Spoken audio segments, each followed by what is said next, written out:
Tout commence avec Amanda qui se prépare à partir, tandis que Sarah l'observe et comprend qu'elle cherche encore à éviter la conversation sur César. Sarah lui demande jusqu'à quand elle compte faire comme s'il ne s'était rien passé entre eux. Amanda répond qu'il ne s'est rien passé, mais Sarah lui demande alors si elle aurait aimé qu'il se passe quelque chose. Amanda finit par reconnaître que oui, et même beaucoup. Sarah lui fait remarquer qu'avec un homme comme César devant elle, il est difficile pour elle de penser clairement. Amanda avoue qu'elle ne sait plus quoi penser et qu'elle est surtout préoccupée par Alvaro. Elle demande à Sarah de l'aider et de lui donner des conseils pour ne pas commettre une folie qu'elle pourrait regretter. Sarah lui répond qu'elle pourrait aussi regretter de ne pas avoir tenté quelque chose. Amanda comprend que Sarah n'apprécie pas beaucoup Alvaro, mais Sarah reconnaît franchement qu'elle lui en veut, même si elle admet qu'il n'est pas forcément mauvais. Amanda explique qu'elle ne veut pas faire souffrir Alvaro, mais qu'avec César, elle ressent quelque chose qui lui fait perdre la tête. Sarah lui conseille alors de ne pas l'approcher davantage s'il ne veut pas compliquer la situation. Amanda préfère finalement changer de sujet et rappelle qu'elle doit terminer son plan d'affaires pour sa bijouterie et régler sa sortie du groupe. Pendant ce temps, César retrouve sa mère, accompagnée de Laura. Sa mère se montre heureuse de le voir et lui demande comment il va. Elle remarque les fleurs posées près d'elle et demande qui les lui a apportées. César lui explique qu'elles viennent d'Amanda et précise qu'Amanda et lui ne sont pas en couple. Sa mère comprend pourtant rapidement qu'Amanda lui plaît et le taquine à ce sujet. Laura, qui connaît César depuis longtemps, assiste à la scène. La mère de César évoque également leur passé et semble ravie de voir Amanda s'intéresser à son fils. César tente de minimiser la situation, mais son sourire le trahit. Plus tard, César retrouve son complice pour célébrer leur réussite. Le tableau est désormais entre les mains d'Hurtado et tout s'est déroulé comme prévu. Il se félicite surtout du fait que personne ne soupçonne encore leur véritable objectif. César affirme que ce n'est que le début du plan contre Octavio Ramas. Il veut continuer à réunir des preuves afin de démontrer qu'Octavio est lié à son père. Son complice le met toutefois en garde contre un excès de confiance, lui rappelant qu'un animal blessé reste toujours dangereux. César assure qu'il sait exactement ce qu'il fait et qu'il ne s'arrêtera pas avant d'obtenir les preuves dont il a besoin. Ensuite, le commissaire se rend chez Octavio pour lui parler du vol qui a eu lieu dans son appartement. Octavio espère obtenir de bonnes nouvelles, mais le commissaire lui annonce que l'enquête est officiellement terminée. L'antiquaire, qui vendait certains objets volés, a bien été retrouvé, mais il affirme avoir découvert les pièces dans un container. Les policiers pensent que les voleurs les ont jetées en prenant la fuite. Une autre pièce a également été retrouvée, mais la photographie des parents d'Octavio reste introuvable. Octavio demande immédiatement où elle se trouve. Le commissaire lui explique qu'il n'y a aucune trace de la photo. Octavio est profondément bouleversé et lui ordonne de la retrouver car sa valeur est sentimentale et irremplaçable. Amanda retrouve ensuite Alvaro. Elle lui explique qu'elle l'a cherché à l'aéroport, mais qu'elle ne l'a pas trouvé. Elle est venue directement lui apporter des documents pour qu'ils soient transmis au notaire. Amanda lui demande ensuite s'il a eu le temps de regarder son plan d'affaires pour la bijouterie. Elle doit rencontrer le directeur de la banque pour savoir s'il acceptera de financer son projet et avoue être nerveuse. Alvaro lui répond que le directeur la connaît suffisamment pour savoir qu'elle est capable de mener ce projet à bien. Amanda insiste cependant pour connaître son opinion. Alvaro, épuisé par son voyage, lui explique qu'il veut surtout rentrer chez lui et se reposer. Avant de partir, Amanda remarque qu'Alvaro n'a rien ramené de son voyage. Elle lui demande pourquoi, puisque d'habitude, il revient avec une valise remplie de choses pour elle. Alvaro lui explique qu'il a été tenté d'acheter quelque chose, mais qu'à chaque fois il s'est demandé si elle la connaissait encore suffisamment pour savoir ce qui lui ferait plaisir. Amanda est touchée par ces paroles, mais elle ne sait pas quoi répondre. Elle décide de partir et prend un taxi.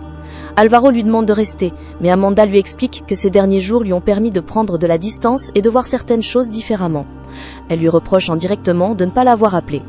Alvaro lui répond qu'il s'est fatigué d'attendre et qu'il tient à sa dignité. De son côté, David cherche des informations sur l'incendie évoqué par Octavio. Il explique que cette photographie était le seul souvenir qui avait survécu à l'incendie de leur maison. David propose de consulter les archives et les journaux de l'époque pour retrouver une trace de ses grands-parents. Octavio refuse d'abord, estimant que rien ne pourra remplacer le souvenir contenu dans cette photo. David insiste néanmoins et poursuit ses recherches. Il découvre qu'il n'existe pratiquement aucune information sur l'incendie ni sur la famille d'Octavio. Il trouve seulement des articles concernant d'autres incendies, mais rien qui corresponde à celui dont son père parle. Cette absence de traces commence à lui paraître particulièrement étrange. Pendant ce temps, Amanda se prépare pour son rendez-vous à la banque. Elle répète son discours afin de présenter correctement son projet de bijouterie. Laura arrive et lui propose son aide. Les deux femmes discutent ensuite de César. Laura demande à Amanda depuis combien de temps elle le connaît. Amanda lui répond qu'elle le connaît depuis longtemps. Laura révèle alors qu'elle connaît César depuis leur adolescence. Ils ont été camarades de classe, puis étudié ensemble à l'université. Leur relation était même plus qu'une simple amitié avant que César parte aux États-Unis pour poursuivre ses études. Laura explique à Amanda qu'après leur séparation, César a fréquenté beaucoup de femmes, mais qu'elle ne l'a jamais vraiment vu s'engager sérieusement avec l'une d'elles. Elle rappelle à Amanda que le premier amour laisse souvent une trace et lui conseille de faire attention à ce qu'elle ressent. Amanda affirme qu'elle a déjà construit sa propre vie, qu'elle s'est mariée et qu'elle a eu son fils. Elle ne veut pas tout remettre en question à cause de César. Laura retrouve ensuite César et le confronte directement. Elle lui reproche d'être partie sans dire au revoir à Amanda. César ne semble pas particulièrement gêné. Laura lui révèle qu'elle l'a vu embrasser Amanda le soir du vol. César prétend que c'était uniquement pour éviter qu'il soit découvert. Laura lui répond qu'il peut tromper qui il veut, mais pas elle, car elle le connaît depuis trop longtemps. Elle lui affirme qu'il est évident qu'Amanda lui plaît. César nie vouloir compromettre son plan pour elle. Laura lui demande alors de s'éloigner d'Amanda, car elle trouve cruel de la faire souffrir uniquement pour atteindre son père. César assure pourtant que rien ne l'empêchera de poursuivre sa vengeance. Amanda raconte ensuite à Sarah ce qui s'est passé avec César. Elle avoue qu'elle regrette de s'être laissée aller avec lui. Elle a le sentiment d'avoir presque trahi Alvaro pour une attirance qui pourrait n'avoir aucun avenir. Sarah tente de lui faire comprendre qu'elle ne doit pas se juger trop sévèrement. Mais Amanda reste troublée par le comportement de César, surtout depuis qu'il a disparu sans même lui dire au revoir. Pendant ce temps, Alvaro découvre sur le bureau d'Octavio la proposition de partenariat de César Bravo. Il demande à Octavio pourquoi elle se trouve là. Octavio lui explique qu'il a étudié l'offre et qu'il la trouve intéressante. Selon lui, César pourrait permettre au groupe Ramas d'entrer sur des marchés auxquels il n'aurait pas facilement accès. Alvaro n'est pas du tout convaincu. Il rappelle qu'ils ne savent pratiquement rien de César et qu'il s'est progressivement introduit dans leur vie. Octavio répond qu'il lui fait confiance, notamment parce que César a risqué sa vie pour lui. Alvaro refuse d'abandonner. Il demande à David de tenter de raisonner Octavio et de lui faire comprendre le danger de cette association. Pour lui, l'offre de César ressemble à un cadeau empoisonné. David reconnaît que César est ambitieux, mais il estime que l'offre pourrait être bénéfique au groupe. Alvaro insiste. Selon lui, César cherche simplement à mettre un pied dans l'entreprise pour finir par la contrôler. Amanda reçoit ensuite un appel d'Alvaro concernant la réunion du conseil et lui parle également des informations qu'il a obtenues sur César. Ses contacts à Miami lui ont envoyé un rapport indiquant que César serait déjà entré comme investisseur dans une chaîne hôtelière au Mexique avant de finir par en prendre le contrôle. D'autres affaires similaires apparaissent dans son parcours. Alvaro demande à Amanda de prendre ces informations au sérieux et de voter contre César. Amanda lui promet de rejoindre la réunion après son rendez-vous à la banque. Amanda se rend alors à la banque pour défendre son projet de bijouterie. Elle pense que les choses vont bien se passer puisque le directeur s'était montré enthousiaste. Pourtant, lorsqu'elle revient, elle annonce à Alvaro que le crédit lui a été refusé. Elle est sous le choc, car quelques heures auparavant, la banque semblait prête à soutenir son projet. Amanda comprend alors que quelqu'un a probablement fait pression sur la banque. Elle se rend chez Octavio et le confronte. Elle lui demande s'il est intervenu pour faire échouer son projet. Octavio nie vouloir l'avoir échoué, mais lui rappelle qu'en refusant de travailler avec le groupe Ramas, elle ne bénéficie plus de la protection et de la crédibilité de la famille. Amanda lui répond qu'elle ne lui demande pas de l'aider et qu'elle veut seulement qu'il arrête de lui mettre des obstacles. Octavio lui propose de revenir dans l'entreprise, mais Amanda refuse et affirme qu'elle trouvera elle-même une solution.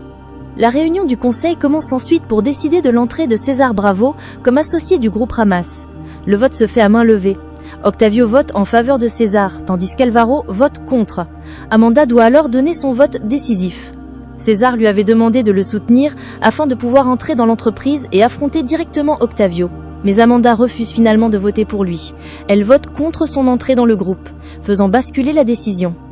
Amanda quitte la réunion bouleversée. Alvaro la rejoint et lui propose de la raccompagner.